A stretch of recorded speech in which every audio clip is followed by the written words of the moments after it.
Bennis directs the new Internationalism Project at the Institute for Policy Studies, focusing on Middle East, U.S. wars, and UN issues. She is also a fellow of the Transnational Institute in Amsterdam. In 2001, she helped found the U.S. Campaign for Palestinian Rights and now serves on the National Board of Jewish Voice for Peace and on the advisory board of Peace Action. She has evaluated the prospects for peace talks in a March 17th interview and on Democracy Now! Norman Solomon is co-founder of rootsaction.org and founding director of the Institute for Public Accuracy. His books include War Made Easy, How Presidents and Pundits Keep Spinning Us to Death, and Made Love Got War, Close Encounters with America's Warfare State. Read his article, Russia's War is an Inexcusable Crime, but the US is not a credible force for peace. And Elizaveta Kuprianova is a young Russian activist and a student at Northeastern University. She's pursuing a degree in political science. Elizaveta has also been a valued part of Mass Peace Action for the past 6 months as an intern, actively participating in rallies, meetings, and webinars. Last month, Elizaveta interviewed and moderated our program with Noam Chomsky. We've been so lucky to have her with us, her intelligence, energy, and thoughtfulness. So let's start first with Phyllis. Thanks very much, Susan, and thanks to Mass Peace Action, to Elizaveta and Susan and Cole for all your organizing work, and thanks to all of you for joining us tonight for this discussion. I want to step back for a minute first and remind us that in earlier wars, earlier US wars, the global war on terror in Afghanistan and Iraq, the wars in Vietnam, other wars, we in the anti-war movement have really pushed for 24/7 coverage of the victims of the war, the coverage that would show the impact on those victims. We wanted the victims and the people who lived in the countries where these wars were waged, we wanted them to be humanized. We wanted to see them as fully formed people, not just as statistics.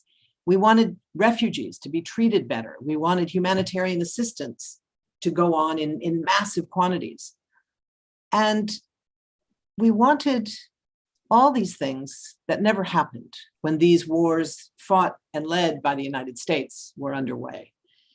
In the war in Ukraine, we're seeing obviously a very significant difference in the discourse, the policy discourse, as well as the media and public discourse. In the media coverage is profoundly different than in earlier wars. We're seeing now taken as a matter of course that a country that has been attacked and occupied has the right to self-determination, the right of resistance.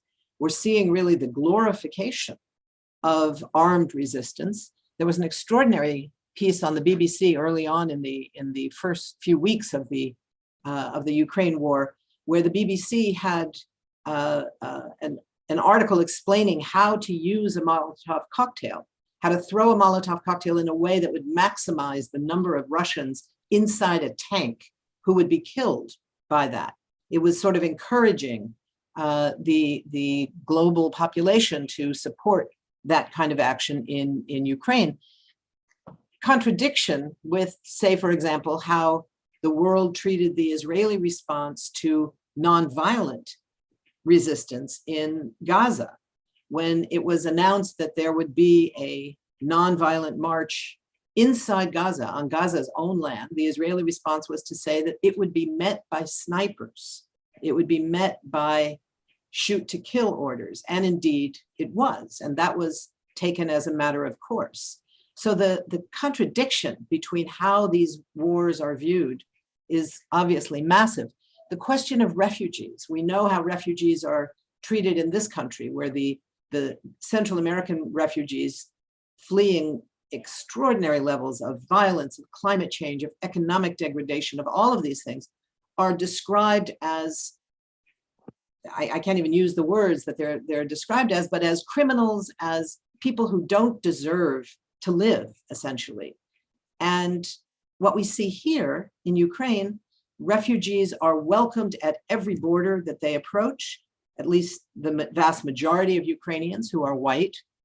The people in Poland, in the other countries surrounding Ukraine, welcoming them at the borders with blankets, with toys for the children, with hot drinks, with warm clothes, for people who are desperate and are fleeing terrible, terrible violence. And governments, including our own, figuring out ways to go around existing laws to welcome Ukrainian refugees and make their transition into our countries as smooth and seamless as possible, without any problems, without any challenge. And it's not surprising that people in this country, and people particularly in the global South, have looked at that and called racism, and called double standards, and called hypocrisy, with outrage that is absolutely appropriate, absolutely understandable. And yet, I think there's another part of that response that we in this country, in the country of the most privilege around the world, need to take seriously, which is the notion that welcome, how Ukrainian refugees are welcomed, how Ukrainian war victims are described in such incredible human terms, the pictures, the graphics, the interviews, that's exactly the model of a response to every war. We should be covering in this country every war around the world, because virtually every war is fought with US weapons, often US money, and all too often US troops, US mercenaries.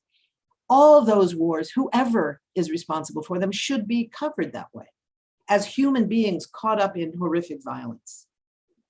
So in that context, how do we assess, for example, the congressional response to the war in Ukraine?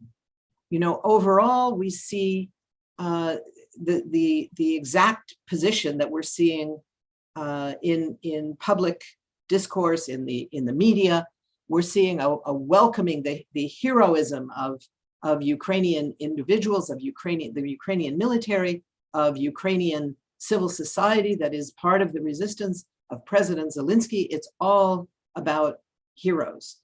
And the response, not surprisingly, reflects that. Overwhelming support for the last $40 billion grant to Ukraine, half of which was going directly to the Ukrainian military. How do we respond to that? I think part of it is we condemn the militarization of the entire conflict and the dismissal of diplomacy as the necessary alternative, not just as an idealistic choice, but the necessary means of ending this war. And I'll get to that in a minute. But we first have to also distinguish between our position and what we expect of members of Congress.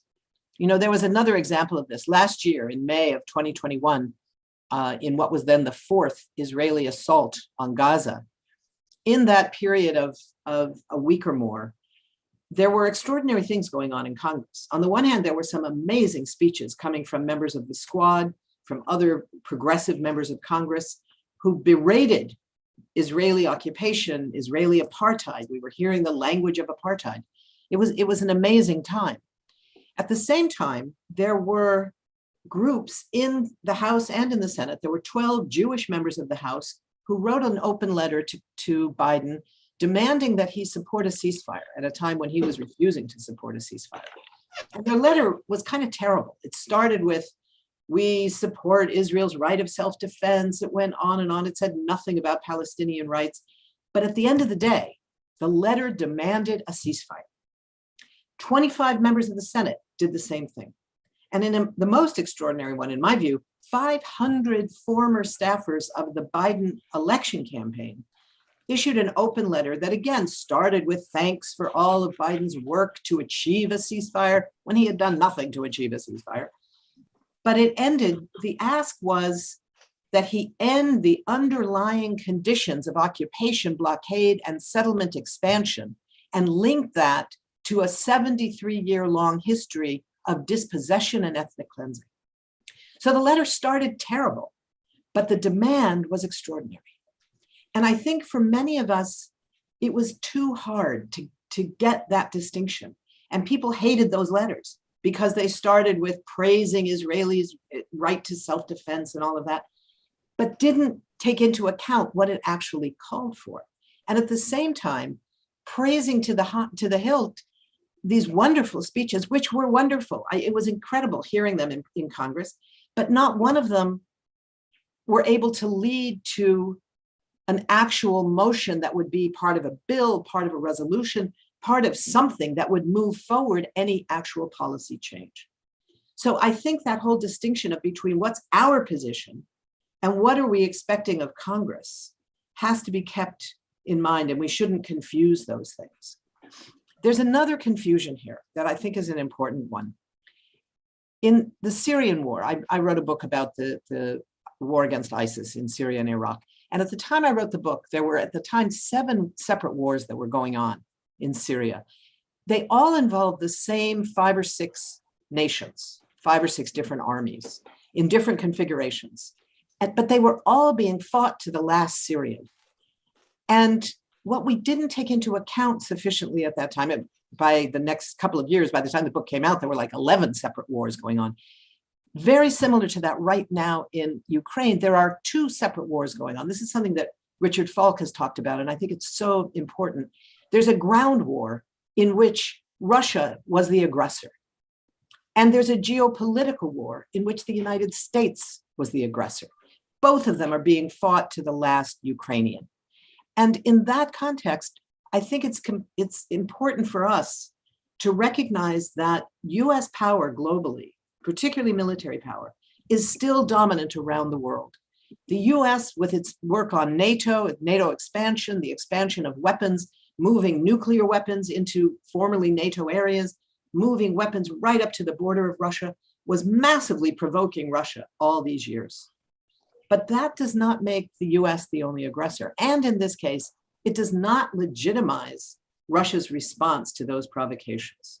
The Russian attack, the occupation, was not an inevitable response to those provocations. Russia is still, in my view, the aggressor of the ground war, despite those US provocations. The way Noam Chomsky put it, these serious provocations provide no justification for Russia's war. And I agree with that, every word. That doesn't mean that military power of the United States is somehow not still a global threat. So I think when we look at the differences between our responses to the global war on terror, the US wars around the world, and the current war in Ukraine, which has its own levels of dangers that we did not see in the US war in Afghanistan or in Iraq, most notably, the danger of escalation to a nuclear exchange, the danger of a global food shortage that is putting tens of millions of people across Africa and Asia at grave risk of starvation. The risk of environmental degradation with the escalation of oil production, the abandonment of the sense that Saudi Arabia is indeed a pariah state, and instead Biden going off for a handshake with the crown prince to make nice to the Saudis all of a sudden, and always, always, always coming back to the danger of nuclear exchange. All of this was the potential, remains the potential consequence of the US war in Ukraine and of the Russian war in Ukraine. So why, how do we justify what Congress is doing, what our progressive champions in Congress are doing, voting for the 40 billion, of which 20 billion was going directly to military support? Among other things, Russia is the longstanding victim in this, the longstanding villain in this country. And it was all too easy when Russia was indeed the aggressor in the ground war in Ukraine for massive public opinion to just jump onto that and say, yeah, we knew it all along. Russia was always like this. It still is. We're going back to the Cold War, right? So what we're seeing now, the rise of militarism as a consequence, not just in Ukraine, but across Europe, across the United States, the escalation of the US and international military budgets, the expansion of NATO to countries like Finland and Sweden, where the populations would never have accepted this until all of a sudden now they are seeing Russia as a danger and are calling on their government to join NATO. The militarization of US foreign policy even more than it already is, which is at an enormous level. So what we're needing, obviously now, is to call for diplomatic engagement on our own Congress. They have sent the $40 billion. We can't take that back, but we can say no more military money. We need to be supporting diplomatic engagement. We need to support the people of Ukraine, who I do believe have a right to self-determination, not through providing the kinds of weapons that is going to guarantee direct US involvement in the war and the continuing threat of a nuclear exchange. What are the demands for Biden? The Biden demands have to make clear that sanctions will be ended when there's a ceasefire. He has to urge negotiations rather than standing back and saying, hey, it's not up to us. Well, it is up to us if we continue to provide the kind of pressure for a military victory, for weakening Russia as the goal of the war rather than protecting the lives of Ukrainians, and repeat that over and over again. We've got to go back to the private assurances that the US has made for years and that Zelensky had agreed to, that there would not be an effort for Ukraine to join NATO. There must be now a call for remobilizing the OSCE and other diplomatic possibilities across Europe. We can't expect Congress to lead around this stuff, but we in the peace movement must be taking this out to the people to say, yes, there is another option here. There is a right of resistance to occupation. And I'm not here to say that the Ukrainians don't have a right to resist, but I am here to say that when the US provides all the weapons, provides the money, and provides the kind of pressure that comes with saying that this is not about protecting Ukrainians, this is about weakening Russia, we do have a role to play. So I think just to end here, when we look at what the role of our movements needs to be, we need an independent position, and we need to support the really minimalist moves that are possible in Congress, and not pretend that those are the same, not pretend those are going to be the same level. We can hold both realities in our minds at one time, that there are two separate wars. The US is the aggressor in the global war, in the geopolitical war. Russia is the aggressor on the ground war. They are both wrong. You know, it goes back to this question of Syria. What Russia did to Aleppo, the slaughter of people, the destruction of the city, was a horrific war crime that happened at exactly the same time that the US was carrying out an identical war crime in Raqqa, destroying the city, killing massive numbers of people. Those war crimes happened together. They both needed to be condemned. But we have to go back beyond expose to say all of the wars should be covered in this way. We need to keep the focus on pushing for diplomacy. The State Department budget has been hollowed out. You know, there's barely money now for diplomats. We're giving more money to Ukraine than 3/4 of the budget of the entire State Department. Those are the things we need to keep our pressure on. The notion of diplomacy and not war has to be part of how we answer this horrific war. Thank you. Phyllis, as always, thank you so much for those perspectives on this war, on wars that are going on, that have been going on, and for our voices for peace. Thank you. Now, Norman, welcome. Thank you. Thanks, Susan, and thanks everybody who made our gathering possible. All of the really, I think, excellent and very important points that Phyllis has just made can be and have got to be addressed from grassroots organizing. I think none of it will be initiated in terms of an appropriate response from Capitol Hill. I mean, we've seen that over the decades, but perhaps it's the worst possible or the worst rememberable situation in the last several months. You know, depending on how long we've been alive, we can remember the Vietnam War, the Gulf War, the invasion of Iraq, and the responses from Capitol Hill were at the very least inadequate.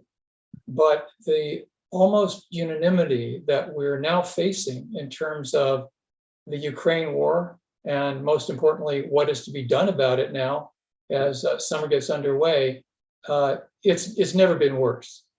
What organizers and activists can do, I think, from the grassroots, is to insist that even the questions asked be changed, to insist that a single standard of human rights and what is often called or sometimes alluded to as international order, that we want a single standard in terms of international conduct from various countries. And that would seem to be a very simple matter. But in the Orwellian world in which we live, it's not only controversial, but it's almost, and it's sometimes treated as heretical to say that it's wrong for all countries to invade other countries, and that would include no US exceptionalism. And so when we see the news or what passes for news in the mass media, we often, understandably, might feel very discouraged. We might feel powerless. We're not powerless. History has shown that first small groups of people who analyze and organize and move forward with concerted activism over a period of time, that can have profound impact. If you look at 1965, there were very few people who opposed the war in Vietnam in the United States. And groups that, in a truly intrepid way, moved forward to agitate, educate, organize, that snowballing effect had enormous effects over time. And that's why I want to be sure and mention that not only in New England, but nationally, Massachusetts Peace Action already is having an impact to educate, to organize, to help people around the country work together and coordinate. We have a relationship with members of Congress, leaders of the Progressive Caucus, that I think can sometimes be described as overly deferential, maybe even unhealthy. And when leaders don't lead, the leadership has to come from the grassroots. And so just in the last few hours, there have been protests at Jim McGovern's office and across the country at Barbara Lee's office. Two heroes for peace and social justice forces, heroes that are not heroic in terms of the situation, in terms of now Ukraine. We had a statement from Pramila Jayapal and Barbara Lee very early in this year that there is no military solution to the crisis in Ukraine. But since the invasion, we're hearing very little, even from those sources, about how there's no military solution. The bandwagon of militarism, the political adrenaline, the media barrage has carried so many people away. And perhaps it's really understandable emotionally, seeing through media what's being done by the Russian military. It's horrific. And these are constant war crimes by the Russian government. And the momentum of reaction has caused a lot of, including progressives in the United States, to say, well, we've got to buck up the Ukrainian military, we've got to send them billions of dollars more of weapons and so forth.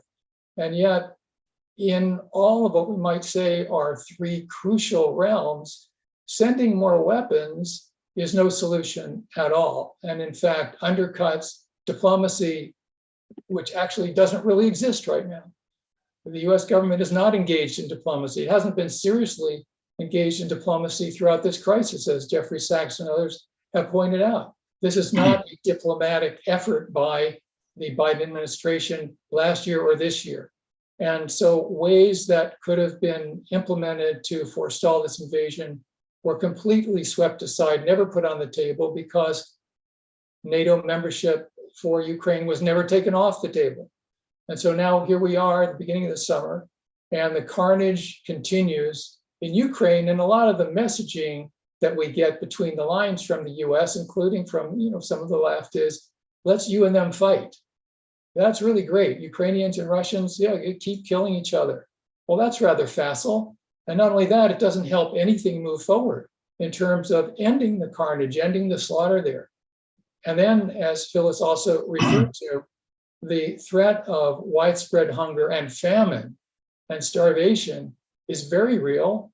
And yet, in a similar way to ending the carnage, preventing that massive starvation is not a priority for the US government and its foreign policy apparatus. The priority is moving pieces across the geopolitical chessboard. As Phyllis mentioned, Lloyd Austin saying on behalf of the Pentagon and the US government, a goal is that the Russian military be weakened. Biden said a few months ago, first startling, and then walked back and then doubled down upon that, in effect, regime change is a goal of the US government in terms of Vladimir Putin. How has regime change worked out in Iraq, in Libya, and much less with a nuclear superpower? This is an unhinged foreign policy of the US government, and most dramatically and ultimately massively unhinged in relation to nuclear weapons and the risk of nuclear war. When you look at the reality in January of this year, the Bulletin of the Atomic Scientist doomsday clock was at 100 seconds to apocalyptic midnight. That's in contrast to 6 minutes a decade ago. Can you imagine where it is going to be when it is reset next January? Because by all informed accounts, the risks of nuclear war have gotten worse in the last few months. Yes, in part, that's because Vladimir Putin, with complete irresponsibility and reckless rhetoric, has made thinly veiled threats about use of nuclear weapons in the conflict, but also because of US policy, because the United States is not leveling with its own people about the risks of nuclear war. As the US has ratcheted up the tensions and shipped in the arms rather than de-escalating, the United States is escalating the entire conflict. When President Biden gave his dramatic State of the Union address just after the invasion of Ukraine, there were tens of thousands of words in that speech. As I recall, I did a search of those words. Not one of them, not two of them, not one of them referred to nuclear weapons or nuclear war.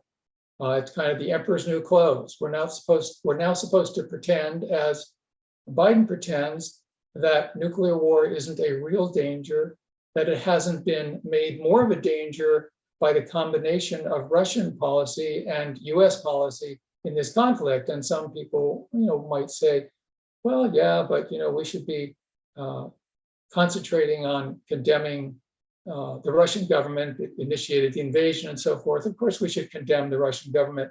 But the last I heard, we live in a country that has elements of democracy, if not full democracy, and the capacity of people in the United States to affect Russian policy is very close to nil, where ostensibly we have policy possibilities we could affect policies of the US government, which brings me to the realities of progressive relationships with members of Congress who are leaders of the Progressive Caucus and eminent in our roles in their roles in Congress, often revered by progressives. And I would say, as I referred to a few minutes ago, too often those are unhealthy relationships. We make friends with members of Congress, perhaps, who represent our particular congressional district or our senator. We are appropriately appreciative when they do something that is very good in Congress, but their job is not our job. Their job is evidently to play patty cake at times, frankly, with the military-industrial complex, which has happened now in terms of the appropriations for sending this massive amount of weaponry, tens of billions of dollars to Ukraine, and not mentioning really the very specific dangers of nuclear war right now, brought on in substantial measure by US policy. There's more abstract discussions about wanting to ban nuclear weapons. When it comes down to challenging the Biden administration policies that bring nuclear war more close to us, more probable, essentially there's nobody home. So I would say that our relationships with members of Congress need to be recalibrated, always remaining nonviolent. Those relationships need to become confrontational. There is so much at stake: the lives in Ukraine, those threatened by famine, the several billion people threatened by systemic terrorism known as nuclear weapons arsenal. And we have a lot of work to do, obviously. And I'm just really, the silver lining here is that so many activists are organizing and working together. I think this discussion via Zoom is part of that, and it's going on around the country. As bad as the situation is, we have a real opportunity to make a difference, not only a difference, but a huge difference. And that's our challenge and opportunity ahead. Thank you so much, Norman, for your words and your work for us activists in urging us to literally or figuratively take to the streets and get organized and get out there and work against war and against this horrible nuclear threat. Thank you. Lisa, why don't you take it from here? So before we go into the questions from the audience, and if you still have questions, please pop them in the question or in the chat, and I'll take note of all of them and we'll try to ask as many as possible. But before that, we want to have, for Norman and Phyllis, to have a conversation, a little discussion between one another. And to start off that discussion, I wanted to ask, what impact has this war been, what impact this war gave on Europe, and how has this war impacted the US-European relationship? You want to go first? Go ahead, Phyllis. No, I was going to say you go. You go first. Well, there's been a profound transformation. Some of that has been covered in mass media. It's being ballyhooed as terrific, the unity of NATO countries and the bridging of some gaps that have existed in the transatlantic relationship. But I see almost all of the changes in the last few months as negative. The way in which peace and disarmament groups in Europe have been either pulled into or marginalized by the way in which militarism has taken hold. And on the one hand, we can say, well, it's Putin's fault. On the other hand, it shows a weakness in the underlying capacity that we have for demilitarized forces.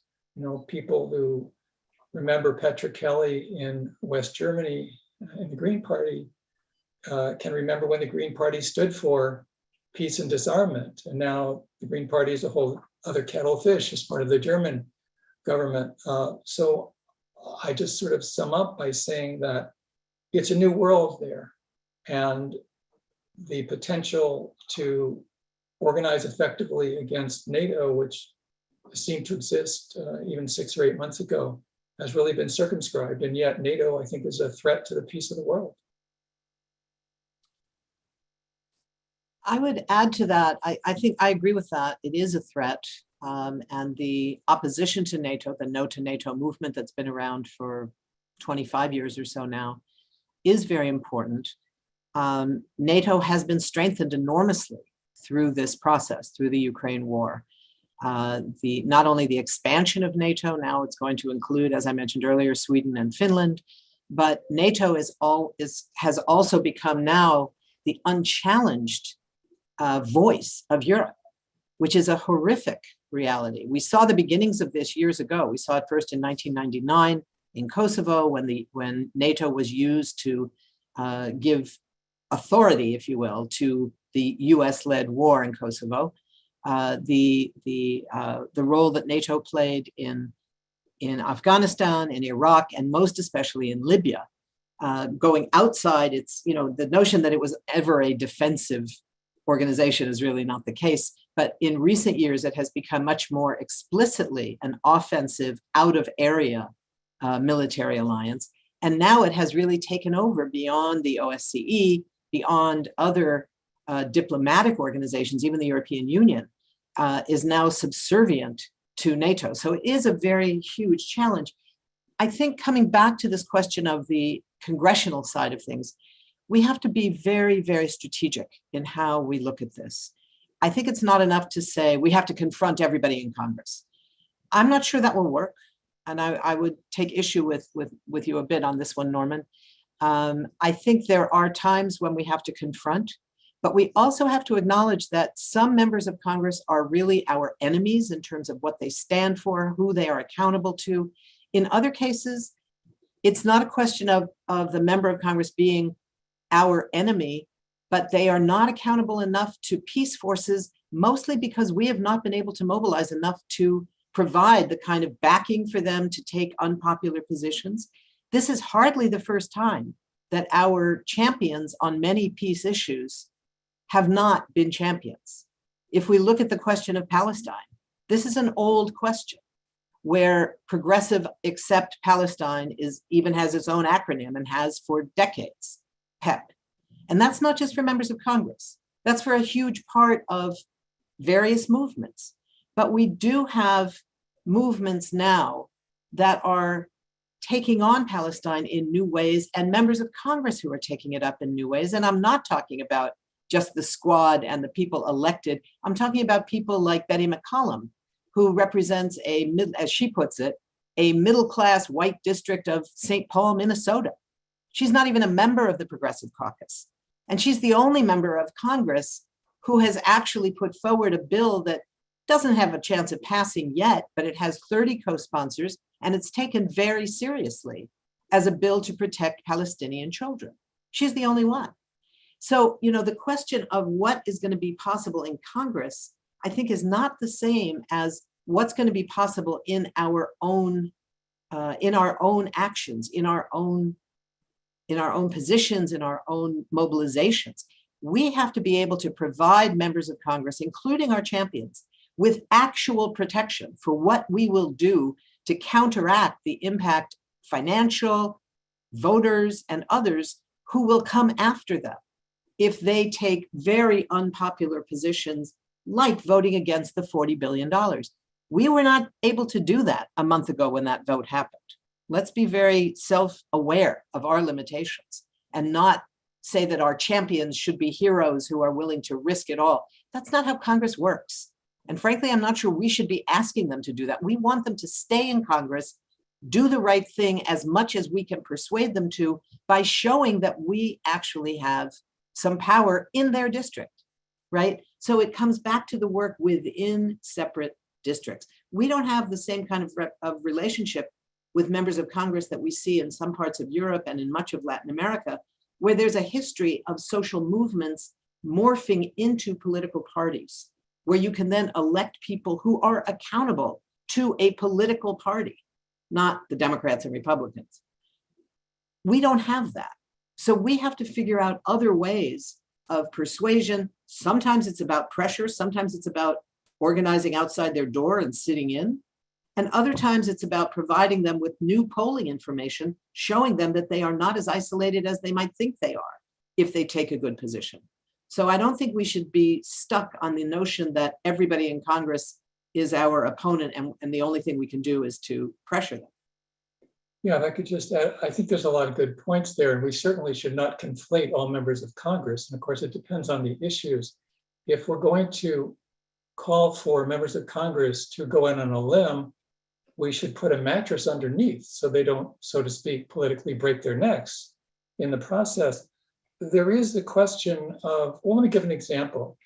How did Ayanna Pressley get into Congress?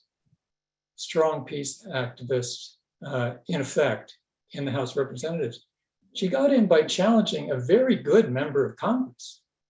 That was a primary challenge that Pressley won defeating somebody who had good anti-war credentials, but had a good vote, not a strong voice. And the right wing has been very effective of pushing out Republicans who don't present their point of view strongly enough. They aren't activists. We need more activists in there.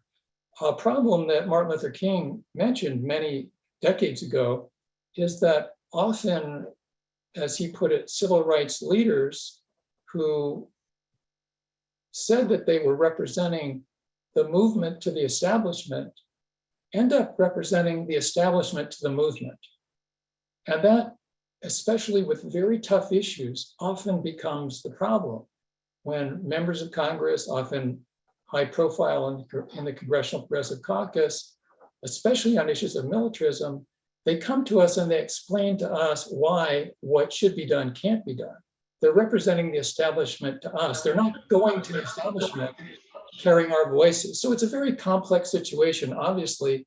And I think as long as we are nonviolent and realistic and insistent and very clear about what we're demanding, we can be making some progress, especially at the grassroots. Can I just add one other point? I agree with all of that. And I think that's, I would, could I just ask that people mute themselves? There's a lot of coughing and talking and it gets a little distracting. I think that the notion of broadening beyond the anti-war movement to say that all of our progressive movements should be including anti-war positions within their own work. But that's not just something we can ask of people. We have to be the ones who are making that information available to everybody else. It was one of the great things for those of you who were not in DC last weekend for the Poor People's Campaign, seeing this extraordinarily broad mobilization of thousands and thousands of people in the streets who were all supporting all the various issues, the evil triplets that Martin Luther King had identified of racism, poverty, and militarism, plus climate that the Poor People's Campaign has added. And everybody there was focused on all of those issues. And one of the things that I talked about when I spoke on the militarism question was that we have to be opposing militarism from two vantage points. One is because it's killing people around the world. It's killing people in Syria and in Palestine and in all, in all these other places. And that almost $1 trillion budget for the military this year, it's over $837 billion and rising right now for next year, that is taking money out of the mouths of hungry children in this country, as well as around the world. It is stopping healthcare in this country, as well as around the world, so that people who work and spend their lives working for healthcare, working for jobs, working for education, working for ending college debt, all of those things, the answer to the question, well, how are you going to pay for it, is cut the military budget. And it's up to us. We can't just expect people to get that and join our movement. We have to be joining their movements. We need to be on the streets with Black Lives Matter and with United We Dream for immigrant rights and with the Sierra Club and 350.org for the environment and all of these issues. And in all of those places, bringing to that mobilization the notion that there is money in this country. There is no scarcity. There is no scarcity. The scarcity is of political will, not of money.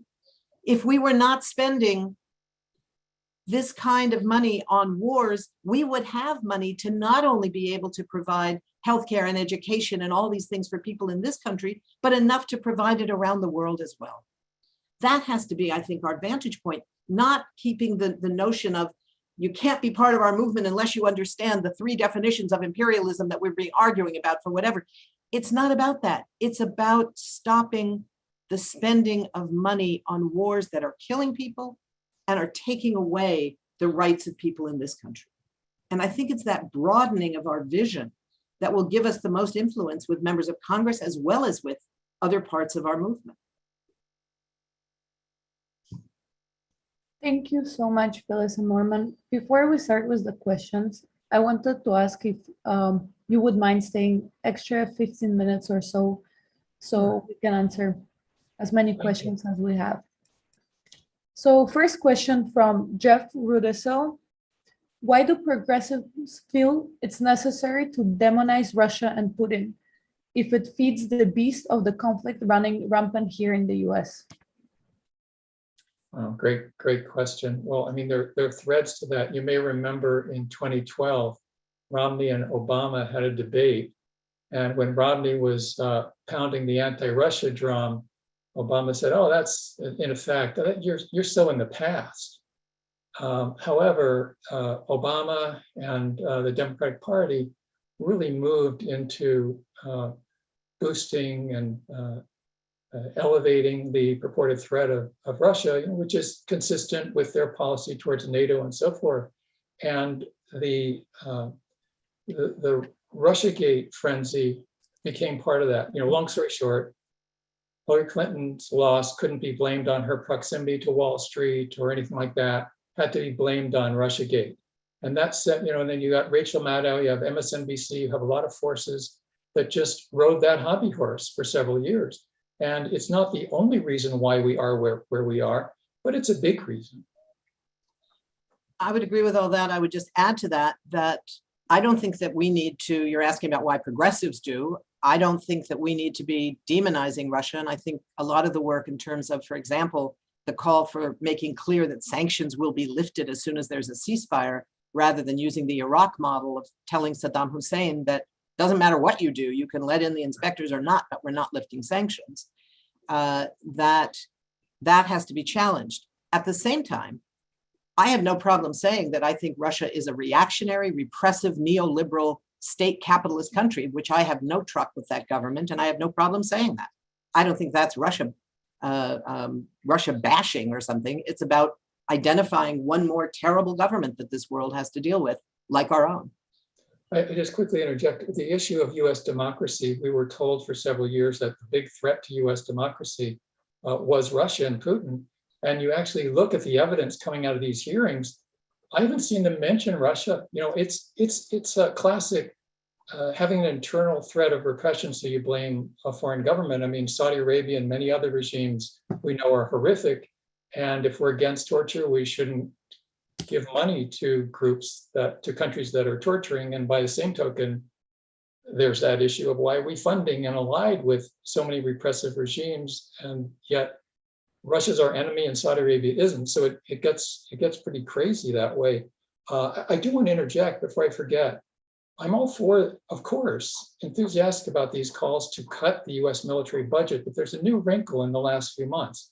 We have a lot of members of Congress, including the bill introduced just days ago to cut $100 billion from the US military budget. And yet they're voting willy-nilly, $20, $30 billion to go to the Ukraine. They're simultaneously, and this is sort of what I'm getting back to about, we have to challenge members of Congress who talk the talk, but when you look close, don't walk the walk, even when they say they're our allies. They want to talk about cutting the military budget, and they're doing these extra appropriations of massive quantities. So they kind of want to have their military cake and eat it too.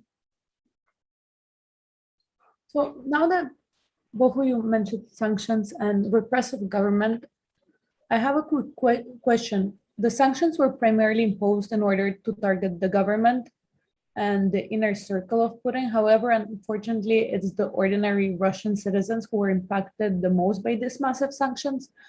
Do you agree that this was the right way to respond to the invasion straight away? Or if not, then what should have the US and EU done in response immediately?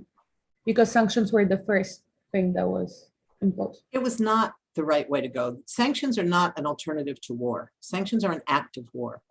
And this was hardly the first time that sanctions imposed in the name of making a government do something had no effect on the government, and in fact had a horrifying effect on the population. That's been true throughout the Cuban blockade. It's been true it was certainly true in Iraq when we saw the deaths of over 500,000 Iraqi children from sanctions.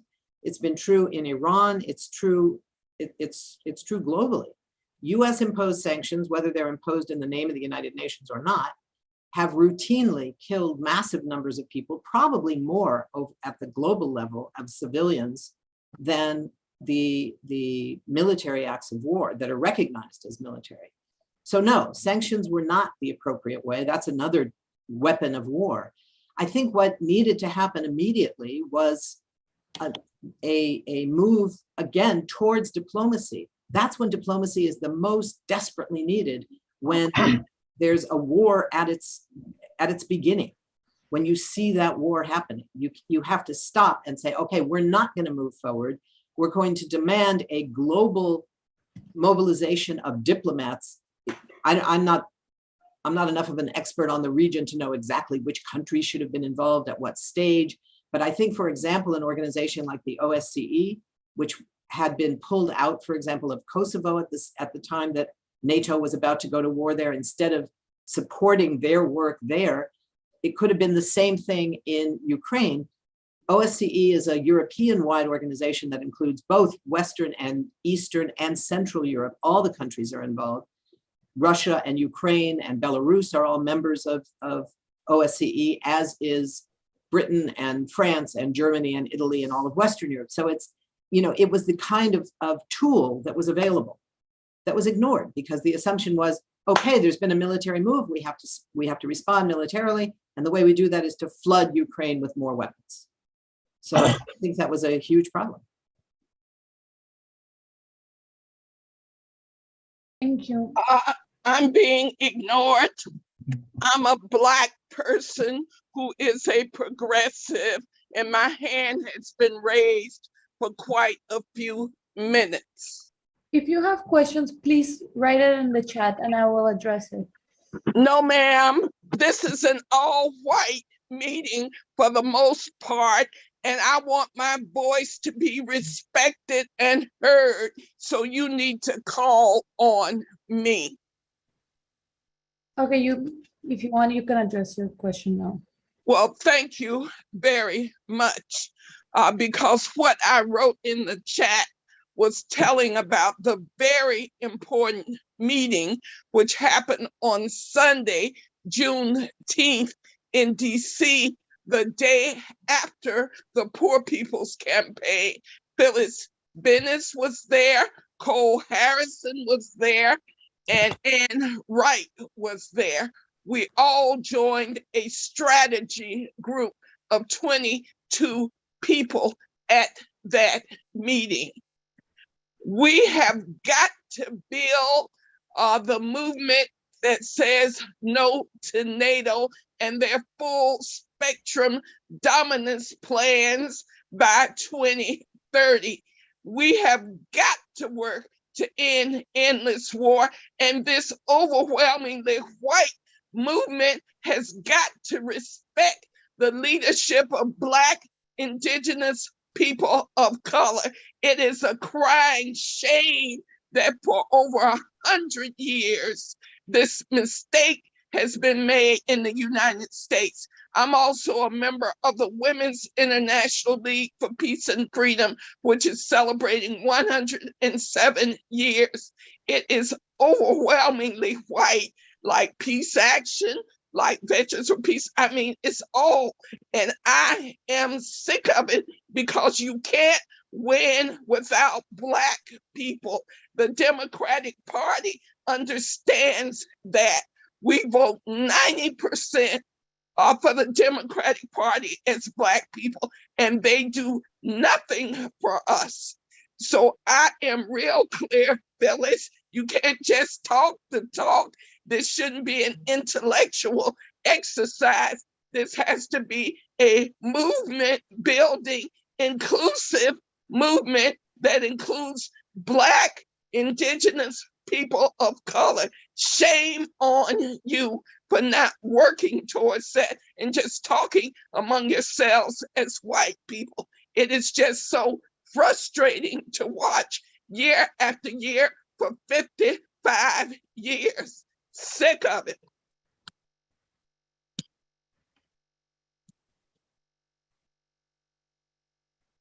I'm done. Thank you Thanks for your comments. Thank you. Thank you. And I want to move to the next question. And Jim Carpenter asked, should US activists focus on the need for US to get out of NATO rather than ending NATO itself?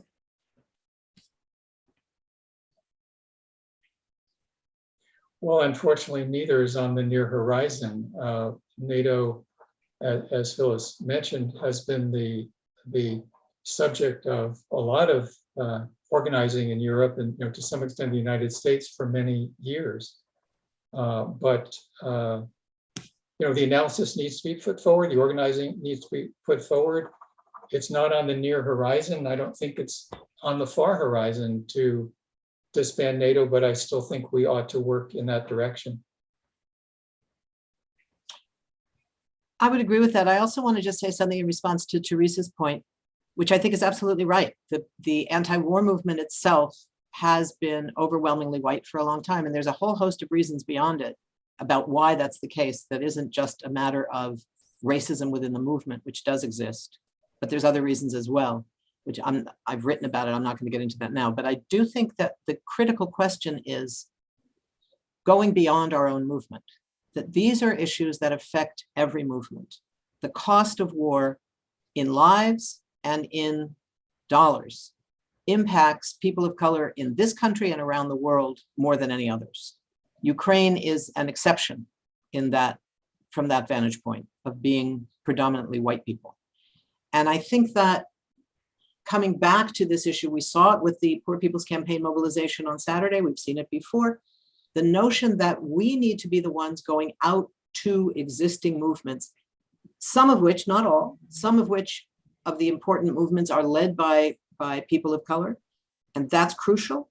And it's the movements against racism, the movement for immigrant rights, the movements on environmental justice. All of these are movements who are fighting against oppressions that impact people of color more than anybody else, and who are affected more than anybody else by the distortion of our economy in the way that Martin Luther King spoke about it.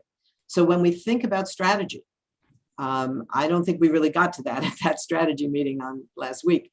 When we think about strategy, I think we need to be thinking not just of strategy for this movement, but strategy of how to bring other issues that we put central into other organizations for whom it won't be central. It will be one of the side issues, because that's how people think about things. When people are homeless, their first fight as a mobilized movement is to fight for housing rights. That's as it should be. They may make the argument that if we were not spending these billions on wars, there would be more money for housing in the United States. And that's an important, powerful argument. But they won't make that argument unless they have that information to make that link. That's on us. So I think that's where we get to the question of how we deal with the intersection of various issues, and particularly with the issues of movements that are particularly affecting people of color. There's another aspect which I'd like to just very quickly mention, and I just, it's something I've been doing some thinking and research about. What is the percentage of all those who've been killed by the US military in this century under the so-called war on terror, which should be called a war of terror? What is the percentage of the people killed by the US military in the 21st century that were people of color? Is it 99%? Is it 99.5%? Is it close to 100%? As far as I can tell, it's pretty damn near that.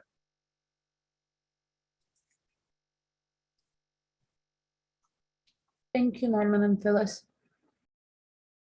Another question that Susan Cohen and a few other people in the group have written: what specific points of US negotiation aim towards ending this horrible war can US progressive propose?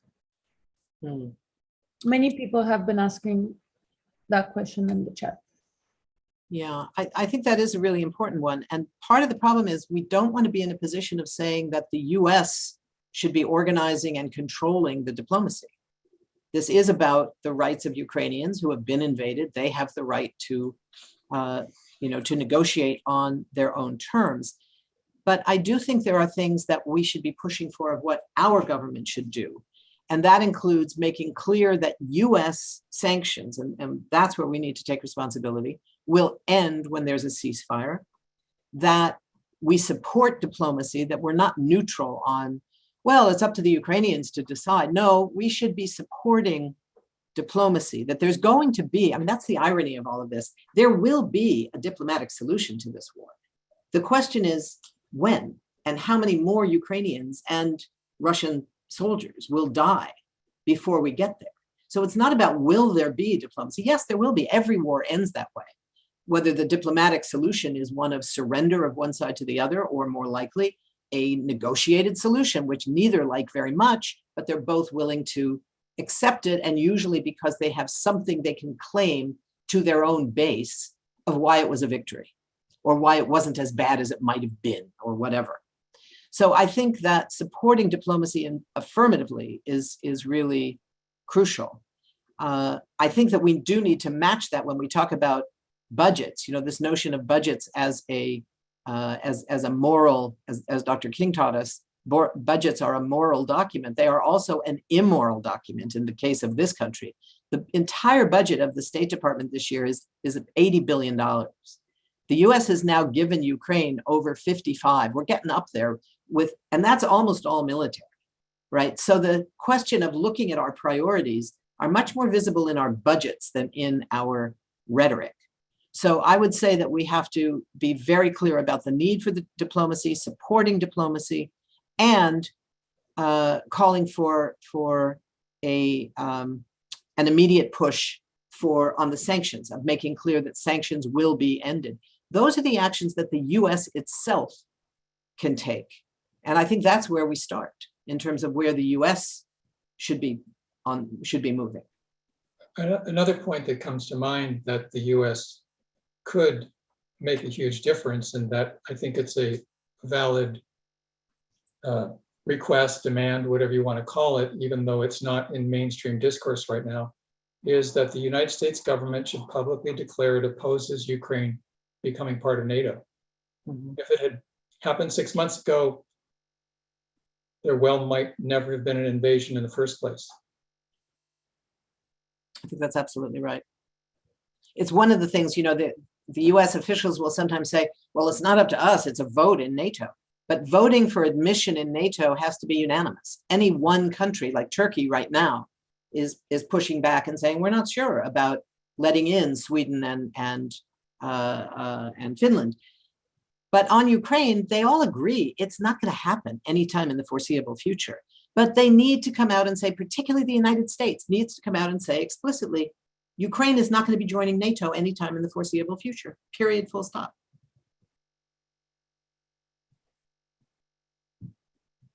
Touching again a little bit on diplomacy, yes, the United States doesn't really have negotiations and diplomacy on the table right now, but also Sharon L. Tegan is asking, how do we have diplomacy with Putin and his representative, which don't have negotiations and any diplomacy on the table as well? So how can the US support it if Putin is not doing that either? I think the US has to support diplomacy. Depending on what the terms are, Putin may or may not agree to it, but the US position, we are in this country. We don't have any influence on what Putin's going to do, right? That's why not focusing on what Russia is doing is important. We have no influence there. We do have influence, not much, but some, on our own government. So that's where we need to take responsibility, I think, when we talk about calling for negotiations. That needs to be the call. If there was a global call, among other things, I think Zelensky would be more willing. He was willing early on to negotiate. He wanted to negotiate. He said, we will negotiate on the basis of no to NATO, on the basis of a 15-year breathing spell for the conditions of Ukraine, Crimea. You know, these were all on the table. There's no reason they shouldn't be on the table again now. Norman, do you have something to add? No, I agree with that.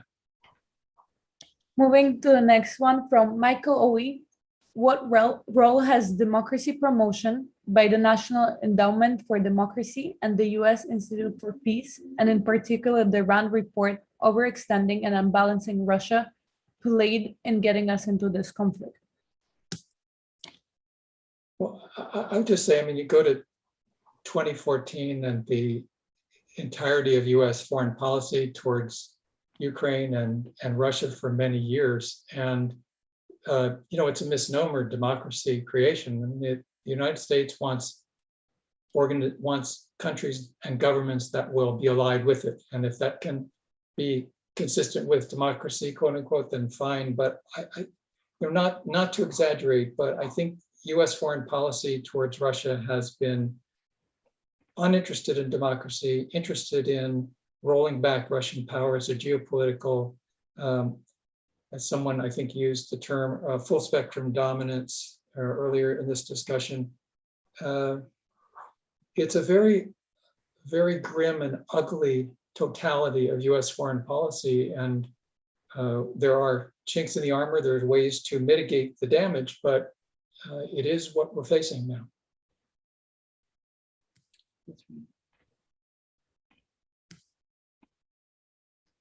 And I think we have a few minutes left for one more question. And we spoke about Europe before at the very beginning of the discussion.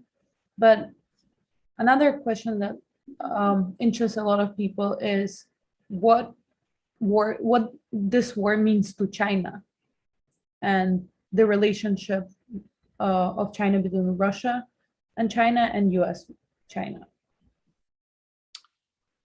That's a very important question, I think, and it's a very complicated one. I think China is right now largely sitting back waiting to see who wins this war militarily, because it doesn't see a diplomatic solution being even put on the table, or a diplomatic process even being put on the table. So they're waiting to see. They're playing a cautious role. They're supporting Russia, but not in a massive way. It's clear that the Russians have been asking for much greater Chinese support than they're getting. And China is not prepared to risk its relationship with the United States to help Russia.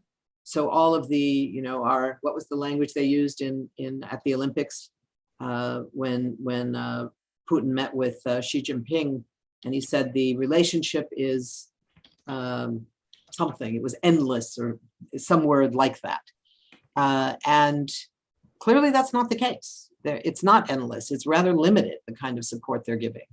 And I think that they are looking at this in the context of what is going to be the impact on their economic goals. China is much more interested overall in economic influence and domination in some areas than it is military, despite the fact that it has the second highest level of military spending in the world. It's the only country other than the US that spends more than $100 billion on its military is China, which spends about 250. It's still, it's a third or less of what the US spends, but it's mainly interested in its view of economic influence on other countries. And how the war in Ukraine plays out is having an enormous effect already, because we're seeing the impact in much of Africa and parts of Asia in terms of food shortages as a result of this war. And China is in a position to respond to that. They haven't yet in a massive scale, but they're in a very good position to be the ones who come in and make a lot of interesting, let's say, longer term economic connections that will go beyond the immediate emergency aid that they may be able to provide. So I think that they're sitting back and waiting to see how this plays out. The question of how it relates to their relations with the United States, we see already that the US is using the militarization process that's underway because of the war in Ukraine to mobilize against China as well. The question of whether the US will view Taiwan the way it views Ukraine is a very dangerous reality. I'm not sure we're there yet, but there is a danger that the US is moving in that towards that trajectory, which could make for very dangerous developments later on.